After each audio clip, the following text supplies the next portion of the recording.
cosas. Ahora, ¿cómo se compatibiliza, ya que Juan José nos introdujo en esta cuestión de la actualidad, el hecho de que usted estuvo exiliado durante la época de Pinochet con el voto ahora a Piñera? Mire, es que yo consideré lo siguiente. No podía haber en Chile una situación en que una parte del país creía que tenía derecho a gobernar y que los demás tenían que estar en las tinieblas exteriores y no podían gobernar. Esta parte del país que gobernaba partió desde una posición de centro izquierda, bastante responsable, e hicieron las cosas bien. En la Concertación se hicieron muchas cosas, pero se escoró para la izquierda al final. Y en la época de Michelle Bachelet, primero Michelle visitó Cuba, Fidel le tomó el pelo porque le metió el tema de Bolivia, que era un tema muy complicado para ella. No hizo nada en favor de eliminar la censura en Cuba de libros chilenos, como el libro mío, por ejemplo. Ni una palabra. Que sigue prohibido. Claro, está absolutamente... No solo persona non grata, sino todo el resto. Todo uno no existe, digamos. Uno pasa a ser no existente. Como Gloria Estefan y como tantos otros, como Paquito de Rivera y como claro, tantos uno otros. pasa a desaparecer. Entonces me prohibió el gobierno chileno que yo fuera a Cuba y dijo, voy a Cuba, se autorizan personas non gratas y lo puedo firmar en la Feria del Libro de Cuba. Y entonces ahí silencio. Y no pasó nada más. Y entonces... A mí no me gustó esa inclinación izquierdosa, un poco demagógica, que tuvo la Concertación. Y yo pensaba que tenía que haber alternancia política en Chile para que hubiera una verdadera democracia moderna, que pudiera gobernar uno u otro. Y tampoco me equivoqué tanto porque ha llegado al gobierno de la centro-derecha y todos los fantasmas que se anunciaban que iban a desaparecer las garantías sociales y que iba a volver Pinochet, no ha pasado nada. No. Al contrario, hay ciertas leyes que ahora ha impulsado este gobierno que son más avanzadas en el aspecto social que las leyes anteriores. Y así que me parece que es una situación más sana. Chile es un país normal, con una derecha, con una izquierda y con un centro, y en que siempre gobierna el centro. Cosa que no ocurre en la Argentina. Ahora, a raíz de lo que estoy diciendo, yo creo que hay que plantearse la idea de que hay tanto los conceptos de izquierda y de derecha deben ser redefinidos. No tienen nada que ver ya con lo que se pensaba de izquierda y derecha a mediados del siglo XX, por ejemplo. Sí. Estamos en el siglo XXI. Me gustaría que yo, por ejemplo, me defino, por decir algo, un liberal de izquierda. Liberal porque creo en las libertades y la defensa del individuo contra el Estado, y de izquierda porque no creo que el mercado solo pueda solucionar todos los problemas de la vida. Y en una época también me definía, pero ahora ya he dejado de lado el socialismo liberal, que es una concepción de Norberto Bobbio, uno de mis maestros de pensamiento. Pero hoy la palabra socialismo hay que empezar a definirla demasiado, entonces prefiero llamarme liberal de izquierda. ¿Usted cómo se definiría políticamente? Mire, mi definición es bastante parecida a la suya, porque yo lo de socialista liberal lo llevé hasta un cierto tiempo, sí, lo del socialismo democrático, claro, pero resulta que hay cierta contradicción entre el control total de la economía y las libertades públicas. Claro, así es como que, un oxímoron. Claro, entonces ya no me parece aceptable decir eso. Yo me considero un liberal con elementos socialdemócratas en su pensamiento, porque tampoco creo que el mercado en estado puro, claro, lo resuelva todo. Sí. Pero yo creo que, por ejemplo, en Chile salir del corsé de la izquierda, ir a la centro-derecha y a una centro-derecha que ha demostrado que es liberal, ha sido bueno, porque si no, ¿qué habría pasado? Y eso lo dije, yo lo dije hasta por escrito. La Concertación se habría transformado en algo muy parecido al PRI mexicano. Claro. Habría sido la concentración, la coalición única de gobierno. Sí. Y eso es bastante malo porque eso corrompe a los partidos, produce un acostumbramiento y una especie de estado de siesta en el país. Y eso había que romperlo, eso había que terminarlo. Y el libro que yo escribí, esta novela, La muerte de Montaigne, tiene mucho que ver con todo eso, porque es la novela de un chileno que ha leído toda su vida a Montaigne y que mira el mundo actual y mira su país y mira a Europa y mira a China con la visión de un tipo que era un liberal irónico. Irónico. Es escéptico en el mejor sentido del Un hombre que término, dudaba. escéptico. Un hombre que dudaba. Cosa que acá en la Argentina muchos no hacen. No Sí, hace, no, sí, la no, y en Argentina Chile es un tampoco país. se hace No. mucho. Bueno, y hay que dudar, porque por ejemplo Montaigne, cuando examina un tema, si no llega a una conclusión convincente para él, dice, me abstengo. Sí. Yo me abstengo. Como buen escéptico. Claro, me abstengo. Una no me especie de abstengo. diagnóstico En la del época pensamiento. Y de, después guerra, tiene- y de tiene- guerras civiles, como de religiosas, como Feroces vio él, guerras. él Siglo fue el XVI. que estaba por encima. De feroces guerras. De Y él- feroces guerras, Y él le sí. recomienda al heredero del trono francés lo siguiente: mire, usted es protestante y estamos en una guerra entre católicos y protestantes, y si usted como protestante llega al trono de Francia, aquí va a quedar la tendalada, decimos en Chile. Aquí va a quedar una cabezas cortadas y una de asesinatos y uno de crimen y uno de desórdenes. Ahora, Hubo erotismo en el una matrimonio. influencia o una coincidencia que yo encuentro entre Montaigne, entre los ensayos de Montaigne y su literatura, y algunos de sus libros. Montaigne es un ensayo, es el creador del género ensayístico, Claro. pero se lee como una novela, por momentos tiene una cosa. Exactamente, Y sus exactamente. libros es lo mismo, sus libros son hay un novelas híbrido. que se leen como un ensayo. Empalman. Es decir, que me parece que es realmente la influencia de Montaigne al respecto, desde el punto de vista del estilo y de la prosa, va más allá que las que pueden ser algunas Primero, ideas. Montaigne inventó el término, que no se usaba, el término ensayo. Sí, sí. Y cuando a él lo examinan, le preguntan y qué sé yo, lo cuestionan, él dice, oiga, yo escribo ensayos, yo no escribo resultados. Claro. Y yo tampoco escribo resultados, porque yo reflexiono, dudo, cavilo, desconfío de cosas, como desconfío instintivamente de algunos aspectos de la Revolución Cubana que me parecieron muy poco humanistas en el fondo. Ya que estamos hablando de literatura, Estamos hablando de usted literatura. es un admirador de Borges y fue un amigo de Neruda. Y Borges fue muy severo con Neruda, Severo. a punto tal que, como lo dijo Borges, vamos a permitirnos el exabrupto de decirlo aquí. Borges alguna vez dijo, Neruda es un boludo con vista al mar. Yo no conocía esa Era frase, así, esas frases ingeniosas de Borges. pero yo no creo Como, que... como lo dijo Borges, quedamos homologados Yo le voy a y decir, yo le voy a decir, expurgados. yo le voy a ¿Cómo decir. compatibiliza usted esas dos, Yo le voy a dos decir. admirados suyos, ¿no? Yo le voy a decir, el Borges de la juventud que escribe Residencia en la Tierra es un maravilloso El Neruda de la poeta. juventud. El Neruda de la Sí, juventud. esa esencia a la tierra es lo mejor. Es un maravilloso poeta.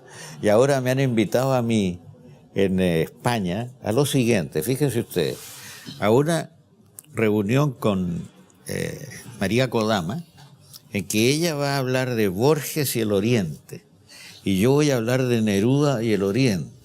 El Oriente está en Neruda, en Residencia en la Tierra. Sí, sí. Está Birmania, está la historia de una birmana que fue un gran amor de él, que fue Josie Bliss, el tango El Viudo, que es una despedida dramática de Josie Bliss. Yo voy a hablar de esas cosas. Y no sé, el Oriente de Borges supongo que es la literatura china, Sí. esa de las mil y una noches, ¿no? Mil y una Bueno, Claro. de hecho se casó con una japonesa. Y se casó con una japonesa, hombre, que va a estar en la mesa además. Claro. Bueno, don Jorge, usted perteneció un poco a lo que fue, podríamos decir, el boom latinoamericano. ¿no? Muy de algún lejos, modo. muy de lejos yo lo voy a decir porque yo estaba en la diplomacia y yo escribía de noche, pero no tenía tiempo. Por ejemplo, iban a unas mesas redondas, todo, y a veces me invitaban a mí, yo no podía ir, yo estaba liquidado. Yo pasé la mitad de mi vida de diplomático en los aeropuertos. Y Es sí, lo que mejor conocí. Quizá otro chileno, Aparte José que Donoso, políticamente tampoco estaba con el boom. El boom en esa época, hoy sí podría estar cerca de Vargas El boom Llosa. ya políticamente pero no se sabe dónde está. Sí, pero políticamente en esa época no. Pero yo Era apuntaba muy esto, castrista. Edwards. Hay otro chileno que dicen que hoy le puso como la tapa al boom latinoamericano porque reflexiona sobre los años 70 desde una perspectiva de los 80 y los 90, una perspectiva crítica de toda esa juventud que fue llevada al matadero, que es Roberto Bolaño. Sí, ya sabía que iba a decir Bolaño, sí, de acuerdo. Así que me gustaría que reflexionara usted sobre Bolaño y sobre esa relación del boom y este neoboom de Bolaño. Bueno, Bolaño aparte de que es un novelista de mucho talento, a veces algo repetitivo. Estoy pensando en Amuleto, por ejemplo. Sí, pero yo estoy pensando, por ejemplo, en Los Detectives Salvajes. Yo presenté ese libro en Barcelona cuando nadie conocía a Bolaño. Yo tuve muy buenas relaciones con Bolaño y lo admiro y ayudé a que él fuera un escritor conocido. Lo presenté en Barcelona, escribí sobre él en El País, etcétera, ¿no? Ahora, su visión crítica es aguda, es cruel a veces, y a veces puede ser un poco contradictoria, porque de repente dice una cosa y después dice la contraria. Al principio contradicción lo tenía bastante sin cuidado a Bolaño, pero es un tipo muy notable y realmente alguien que representa a otra generación, que sale del boom, se interesa mucho en la literatura argentina contemporánea de él, en gente como Walsh, como Conti, como algunos de esos, ¿no? En algunos cuentos transforma al caballo, lo llama Pepe Bianco, por ejemplo. Sí. Tienen una relación profunda con Pero también con México, ¿no? En Los Detectives Salvajes. Lo que iba a decir, tiene una relación profunda con México, con Chile, con Argentina. Y era un gran lector, era un devorador de libros. A veces escribió sobre mí incluso, y le gustaba mucho una novela mía que se llama El Museo de Cera. Claro, una novela en donde usted cuestiona a los conservadores. Claro, exactamente. Cuando usted Allende lo nombra embajador en Cuba, es después de una cantidad de años, creo que 6 o 7 años, que no había tenido embajador Chile en Durante Cuba. 7 años Chile no tiene embajador en La Habana, porque Chile rompe con Cuba, con todos los países 64, ¿no? de la OEA. En 64 en Montevideo, después de una reunión de Montevideo, rompe relación. Entonces, en realidad la misión mía no es exactamente la de ser embajador 3 años en Cuba. La misión mía consistía en abrir la embajada chilena que estaba cerrada y esperar al nuevo embajador. Esa fue mi misión. Y por eso fue muy corta mi misión. En realidad fue breve. Es curioso porque ese periodo en que no hubo nadie fue un hiato entre dos Edwards. Sí, claro. Bueno, eso no nos habíamos ni fijado. En el ministerio a nadie se le había ocurrido y a mí tampoco. Y después llego a La Habana y todos decían, ¿cómo será esto que el antiguo régimen tenía un Edwards y el nuevo régimen tiene a otro? Y el Edwards antiguo era un tipo que se llamaba Emilio Edwards Bello, que era hermano de Joaquín, del inútil de la familia. Claro, otro autor de los libros. Roto, que fue un clásico. Sí. Yo lo leí de muy joven. Uno de los pocos libros chilenos que yo había leído. Ahora, ¿por qué un gran autor era el inútil? Bueno, porque en esa familia, que era una familia... Los ricos de mi familia, que habían muy ricos, eran mineros afortunados. Mi familia era otra rama y que, en fin, eran profesionales que se ganaban la vida.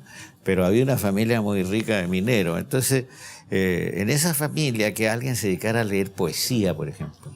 Porque marginal, sí. Claro, era un marginal total, era un inútil. Sí. Y en la casa de mi abuelo, yo de niño me acuerdo, nunca se decía Joaquín, siempre se decía el inútil de Joaquín. Y entonces por eso es que yo escribí al final del medio siglo, más o menos, esa novela, El inútil de la familia, que fue un tipo dramático, muy exagerado en algunas cosas, muy explosivo, verdaderamente marginal. Decidió casarse con la chica, con la señora que le servía la comida en un restaurante donde él iba todos los días, porque esa señora lo socorrió en un episodio muy dramático de él, etc. Así que se quedó fuera de todas las cosas sociales de Chile, viviendo en un barrio apartado que es como podría ser este barrio, pero más en decadencia, ¿eh? Un barrio Santo Domingo abajo, un caserón grande. Y yo cuando él murió iba a visitar a su viuda, que era una mujer encantadora y que le salvó la vida, porque si ella no lo socorre, él se muere. Y ella lo cuidó y era muy divertido porque hablábamos de muchas cosas y ella siempre me decía al final, Jorge, la próxima vez tráigame una botellita de whisky para visitarla y tener una conversación amable, ¿no? Para despedirlo, don Jorge, le vamos a hacer una última pregunta epigramática. Si le pusiéramos una pistola en el pecho y dijéramos, ¿despedimos al embajador en París o despedimos al gran escritor chileno? ¿Con cuál de las dos definiciones se queda? Sin ninguna duda con la del escritor chileno, sin ninguna duda. Yo ahora me nombraron en París y no puedo decir que no a París, pero no creo que esté mucho tiempo, porque sabe usted, es lo mismo que antes. Paso en el aeropuerto, paso arreglando cañerías rotas, y sistemas eléctricos que están más o menos gastados. Muchísimas gracias por haber participado del programa. Muchas gracias. Muchas gracias a ustedes.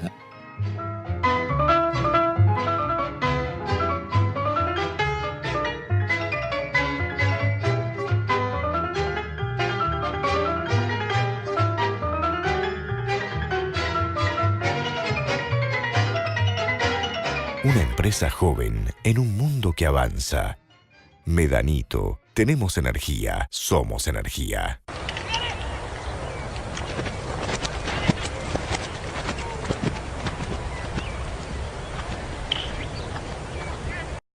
Créditos hipotecarios del Banco Ciudad. 20 años cuota fija y los últimos 3 años de regalo. Y ahora, si compras en la zona sur de la ciudad de Buenos Aires, te bonificamos la tasa en 4 puntos. Informate 0822 20 400, www.bancociudad.com.ar o en cualquiera de nuestras sucursales. Banco Ciudad. Te quiere ver crecer.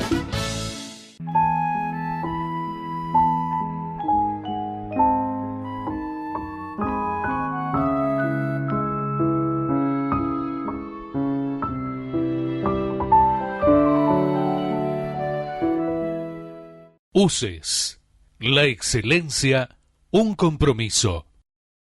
www.uces.edu.ar